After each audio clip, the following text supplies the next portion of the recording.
జనసేన 12 ప్రయాణం. పవన్ కళ్యాణ్ రాజకీయ పోరాటం ఎలా మొదలైంది? 2014 మార్చ్ 14 ఆంధ్రప్రదేశ్ రాజకీయాల్లో ఒక కొత్త రాజకీయ ప్రయాణం ప్రారంభమైన రోజు. సినిమాల్లో స్టార్గా గుర్తింపు పొందిన పవన్ కళ్యాణ్ రాజకీయాల్లోకి అడుగుపెట్టి జనసేన పార్టీ అనే పార్టీని స్థాపించారు. ప్రజలకొక కొత్త రాజకీయ ప్రత్యామ్నాయం ఇవ్వాలనే లక్ష్యంతో ఆ రోజే జనసేన పార్టీ ప్రారంభమైంది.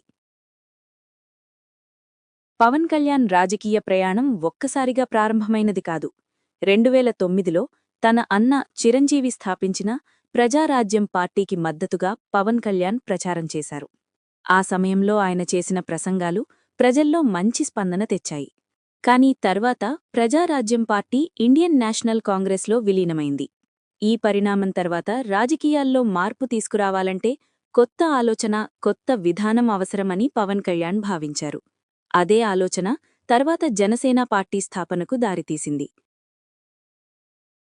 2014 మార్చ్ 14న హైదరాబాద్లో జరిగిన సభలో పవన్ కళ్యాణ్ అధికారికంగా జనసేన పార్టీని ప్రకటించారు. ఆ సభలో ఆయన చేసిన ప్రసంగం అప్పట్లో రాజకీయంగా పెద్ద చర్చకు దారితీసింది. ప్రజల కోసం పనిచేసే రాజకీయాలు కావాలి, పారదర్శక పాలన అవసరం, రాజకీయాల్లో బాధ్యత ఉండాలి అనే అంశాలను ఆయన ప్రస్తావించారు. జనసేన పార్టీ సిద్ధాంతంగా సామాజిక న్యాయం, ప్రజల భాగస్వామ్యం మరియు బాధ్యతాయుత రాజకీయాలను ముందుకు తీసుకువచ్చింది. 2014 ఎన్నికల్లో జనసేన పార్టీ ప్రత్యక్షంగా పోటీ చేయలేదు. అయితే పవన్ కళ్యాణ్ తెలుగుదేశం పార్టీ మరియు భారతీయ జనతా పార్టీ కూటమికి మద్దతు ప్రకటించారు. ఆ సమయంలో ఆయన చేసిన ప్రచారం ఆంధ్రప్రదేశ్ రాజకీయాల్లో గణనీయమైన చర్చకు కారణమైంది. 2019లో జనసేన పార్టీ మొదటిసారి పూర్తిస్థాయిలో ఎన్నికల బరిలోకి దిగింది. రాష్ట్రవ్యాప్తంగా అనేక స్థానాల్లో పోటీ చేసింది. అయితే ఫలితాలు పార్టీ ఆశించినంతగా రాలేదు. పవన్ కళ్యాణ్ పోటీ చేసిన 2 నియోజకవర్గాల్లో కూడా ఓటమి ఎదురైంది. ఈ ఫలితాల తర్వాత జనసేన పార్టీ భవిష్యత్తుపై అనేక ప్రశ్నలు కూడా వచ్చాయి. అయితే ఈ పరిస్థితుల్లో కూడా పవన్ కళ్యాణ్ రాజకీయాల్లో వెనక్కి తగ్గలేదు. ప్రజా సమస్యలపై స్పందిస్తూ రైతుల సమస్యలు, ఉద్యోగాల అంశం, రహదారులు మరియు మౌలిక సదుపాయాలు వంటి విషయాలపై తన అభిప్రాయాలను వ్యక్తం చేస్తూ కొనసాగారు. రాజకీయ ప్రత్యర్థుల విమర్శలకు కూడా తనదైన శైలిలో స్పందిస్తూ పార్టీని ముందుకు తీసుకెళ్లారు. ఈ కాలాన్ని జనసేన పార్టీకి ఒక పరీక్షాకాలంగా చెప్పవచ్చు. 2024 ఎన్నికలు జనసేన పార్టీకి ఒక కీలక మలుపుగా మారాయి.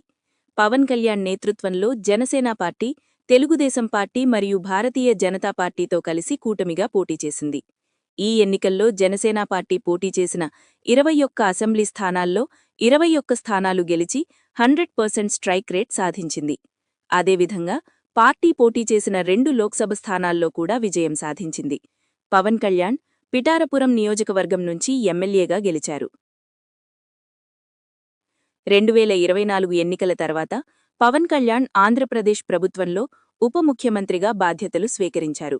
ప్రభుత్వంలో భాగమవుతూ రాష్ట్ర అభివృద్ధి, ప్రజా సమస్యల పరిష్కారం మరియు పాలనలో పారదర్శకతపై తన దృష్టిని కేంద్రీకరించారు.